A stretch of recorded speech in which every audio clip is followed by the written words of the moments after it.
जय Sai Ram everyone, welcome to echoes of Shirdi. आशा करती हूँ बाबा के आशीर्वाद से आप सब बहुत बहुत अच्छे होंगे।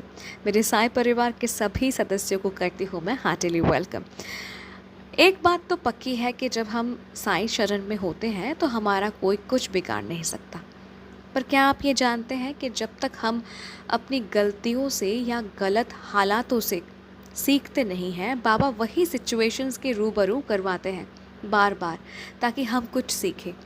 आज ऐसा ही एक अनुभव शेयर करूंगी आप सभी के साथ। तो मैम साईं डिवोटी हैं, बाबा को बहुत मानती हैं और विश्वास करती हैं। ये घटना साल 2020 की है।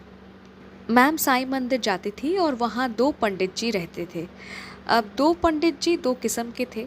एक दिन मैम जब साईं मंदिर गई तो एक पंडित जी ने मैम को कहा कि बेटा तुम ना मंदिर मत आओ, क्योंकि वो जो दूसरा पंडित है वो तुम्हें गलत नज़र से देखता है। उसने मुझसे कहा है कि तुम्हारे शरीर में उसका हक है।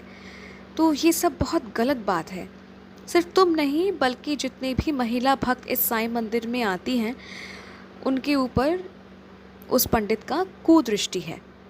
तो मैं तुम्हें सलाह देता हूँ कि तुम मंदिर मत आओ, क्योंकि साईं हर जगह है, सिर्फ इसी मंदिर में नहीं बल्कि साईं हर जगह है। तो मेरी मानो तुम मंदिर मत आओ।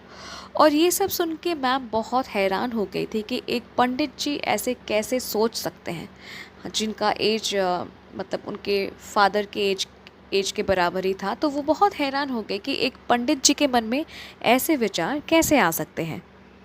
तो मैम ने पंडित जी की सुनी और मंदिर आना बंद कर दिया। अब तब इनकी शादी हुई नहीं थी, तो इनकी माँ इनको एक एस्ट्रोलॉजर के पास लेकर गई, क्योंकि इनके लिए जो भी रिश्ता आता वो तय नहीं हो रहा था। ठीक है, तो इनकी माँ को लगा कि क्यों ना अपने बेटे को मैं एक एस्ट्रोलॉजर के पास ले जाऊँ, और वो ले भी जाती हैं। तो एस्ट्रोलॉजर ने इनकी कुंडली देखकर पूछा कि क्या तुम्हारा कोई दोस्त है जो ब्राह्मण है, और क्या तुमने उसके साथ झगड़ा किया है, क्योंकि कुंडली में देखकर लग रहा है कि किसी ब्राह्मण का श्राप लगनी है तुम्हें। और जो भी कुंडली में दोष था, मैम की कुंडली में जो भी दोष था वो सब भी एस्ट्रोलॉजर मैम को बताते हैं। इसके बाद एस्ट्रोलॉजर जो थे उन्होंने मैम को एक सरस्वती मंत्र का जाप करने के लिए कहा, और साथ ही साथ मैम को एस्ट्रोलॉजर ने वार्न किया, कहा कि बेटी तुम ना जो बुज़ुर्ग व्यक्ति है जो तुम्हारे पिता के समान है, वो वैसे व्यक्ति से तुम दूर रहना, इसमें तुम्हारी भलाई है। ठीक है, ये बात एस्ट्रोलॉजर ने मैम को कहा।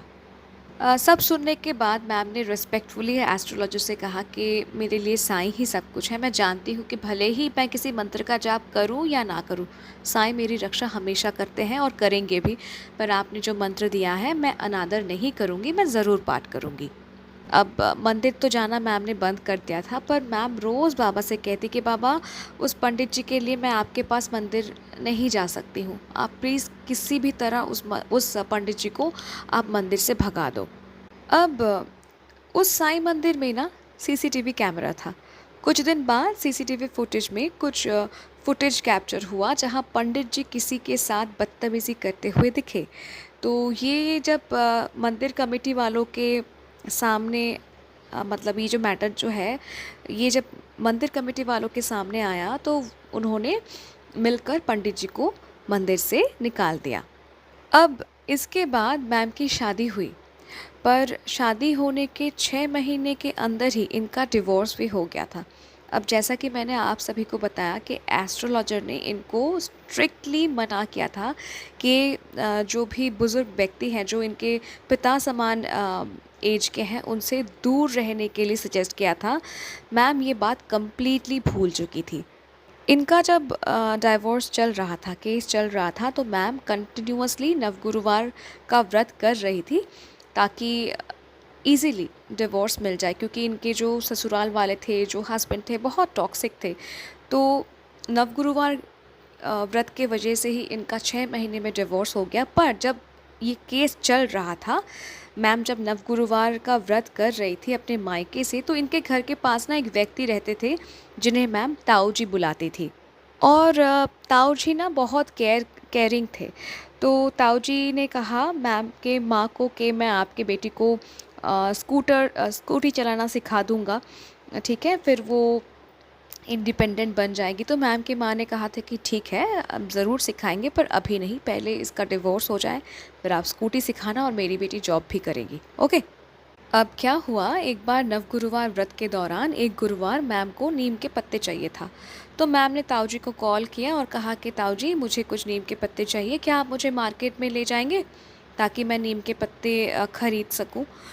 अब मैम उन्हें पिता समान मानती थी, इसीलिए मार्केट ले जाने के लिए मैम ने उन्हें रिक्वेस्ट किया। पर ये भी ना एक साईं लीला ही थी, क्योंकि साईं इनको फिर से एक ऐसी सिचुएशन के रूबरू कराना चाहते थे ताकि मैम को एक सीख मिले कि आंख मूंद कर किसी को भी विश्वास नहीं करना चाहिए। तो ताऊ जी कुछ देर बाद दोपहर को मैम को कॉल करते हैं, कहते हैं कि चलो बेटा तुम्हें नीम के पत्ते चाहिए था, चलो मैं तुमको ले चलता हूँ।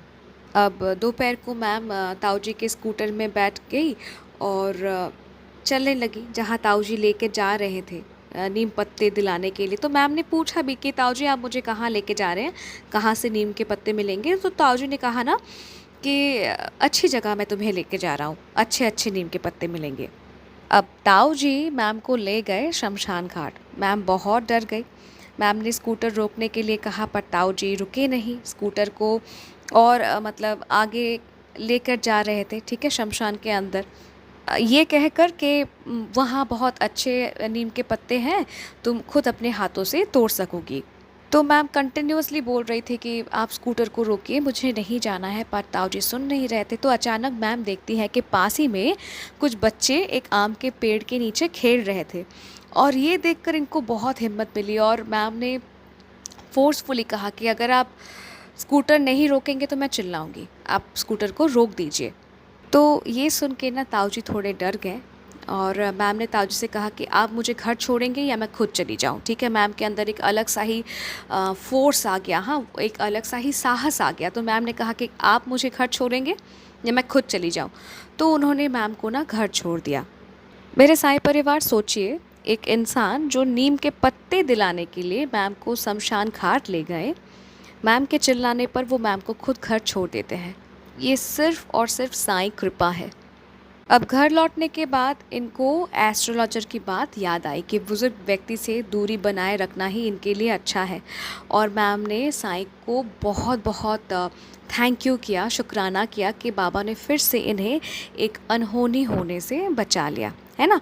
तो देखिए मेरे साईं परिवार, इस अनुभव को अगर आपने बहुत ध्यान से सुना है तो ये ज़रूर समझ आएगा कि जब बाबा के शरण में रहते हैं तो बाबा आपको हमेशा बचा के रखेंगे, कुछ आपके साथ या आपके परिवार के साथ कुछ गलत होने ही नहीं देंगे। पर बाबा एक गुरु हैं, बाबा हमारे गुरु हैं, और बाबा ये हमेशा देखते हैं कि जो मतलब गलतियां हमने की है या किसी ने अगर हमारे साथ गलतियां की है, अगर हम सीख जाए तो अच्छी बात है। उस गलती से, उस गलत हालात से अगर हम कुछ सीखते हैं तो बहुत अच्छी बात है। अगर नहीं सीखते हैं तो बाबा रिपीटेडली वही हालात के सामने हमें रख देते हैं ताकि हम कुछ सीखें, जैसे मैम को बाबा ने सिखाया। Ma'am thank you so very much इतना खूबसूरत एक अनुभव मेरे साईं परिवार को उपहार देने के लिए। मेरे साईं परिवार, आप सभी को यही कहूँगी कि अगर अनुभव अच्छा लगा तो प्लीज़ अनुभव को लाइक कीजिए, शेयर कीजिए। जब आप साईं महिमा शेयर करते हैं ना तो आप साईं सेवा ही कर रहे हैं, ठीक है। अगर अपना अनुभव मेरे साथ बांटना चाहते हैं तो आप मुझे ईमेल कर सकते हैं, इंस्टा पे डायरेक्ट मैसेज कर सकते हैं, या फिर मेरे व्हाट्सएप नंबर में भी आप मुझे मैसेज कर सकते हैं। कॉन्टैक्ट डिटेल्स डिस्क्रिप्शन पे दिया हुआ है। अगर इस चैनल को अभी तक सब्सक्राइब नहीं किया है, और साथ ही साथ इटर्नल साइंस ग्रेस जो कि हमारा सेकंड चैनल है जहां मैं रोज़ सुबह साई संदेश अपलोड करती हूँ, उसको भी अगर आपने सब्सक्राइब नहीं किया है तो प्लीज़ प्लीज़ कर लीजिए। मिलती हूँ बहुत जल्दी एक नए साई अनुभव के साथ। टिल देन, जय साई राम।